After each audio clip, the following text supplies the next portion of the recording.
Marx' historical materialism. It is also known as the materialist conception of history, and it is one of the main writings or one of the main work of Karl Marx. So let us understand what is historical materialism. Historical materialism, as the word suggests, it deals with history firstly, and secondly it deals with materialism. So history of what? History of society. And secondly it deals with materialism. Materialism, which means the material aspects of society, that is, we can say the economy or the mode of production. We will come to know what is mode of production later on. So historical materialism provides answers to these questions. Firstly, how society has progressed through history. How society has evolved so far in order to reach the stage where we are in right now. And because of what reason the society has progressed. Because as we know, the society where we are in right now, where there is so much production, where there is so much technology, and where there is so much advancement and development which has taken place, it was not the same like it was earlier. Our society has evolved, our society has developed, our society has progressed through various stages of history. So what has made the society progress so far through history? What is the main reason behind it? What is the cause for this evolution? So that is the question that historical materialism seeks to answer. So in order to answer this question, Karl Marx says that the answer to it is in the mode of production, that is, in the material aspects of society. So he says in this historical materialism, the main thing that he's trying to say is that society's progress is because of the progress in the mode of production, that is, in the economy. So when the mode of production changes, all other spheres of society also changes. So when one society changes or progresses its mode of production from one mode of production to the another, society also moves on from one stage to the another. So mode of production, what is mode of production? It is, mode of production is equal to forces or means of production plus relations of production. So it includes two parts. It is forces of our means of production and the relations of production. Means of production are anything that is required, the things that are required in order for the production to take place. That is the land, labor, resources, capital. So without these, production cannot take place. So it is the main means of production. And relations of production means all the relations that come about as a result of production. The main relations of production include the relation between the owners and the workers.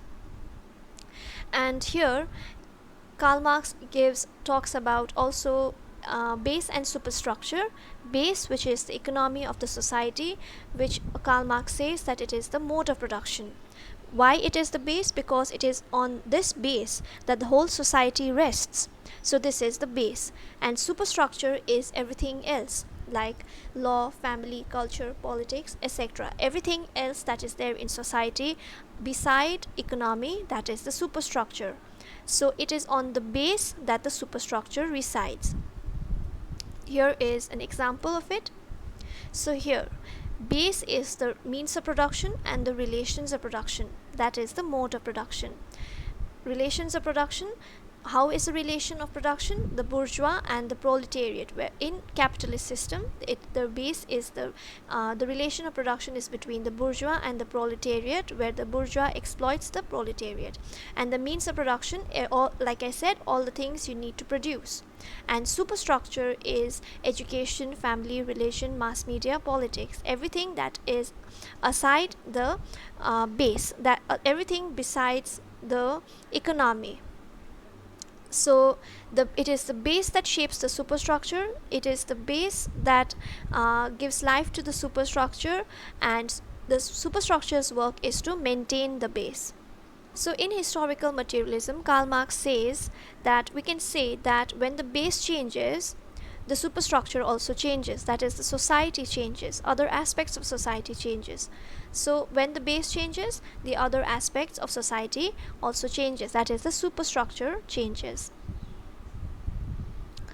And here Why society changes according to Karl Marx. So, first, as we have already said, it is because of the change in the mode of production. And secondly, Karl Marx says that society changes because of conflict. And it here is one famous dialogue or one famous quote by Karl Marx, which is, the history of all hitherto existing society is the history of class conflict. So here we are talking about the history of society in historical materialism. So Karl Marx says that the history of society, so whatever society has been existed so far, all the society's history is full of class conflict. So there is not a single society, except we can say primitive communalism, that there has been always a class conflict that leads to the change in the mode of production, and because of the change in mode of production, there is change in society from one stage to another. So, in historical materialism, Karl Marx has divided the history of society into various stages on the basis of the materialist aspect, that is, the economy or the mode of production. So, you can say that Karl Marx is talking about history of society with the eyes of economy. So, he is saying that it is because of the economy, it is because of the mode of production that the society has progressed. So, in a way, historical materialism is a perspective of the history of society through the eyes of economy. So that is why it is he has given a very scientific explanation of history, and which was not given by anyone else. So that is why it is known as scientific. His socialism is based on scientific socialism, and it is regarded, and this historical materialism is regarded as a very scientific explanation of the study of history on the basis of economy.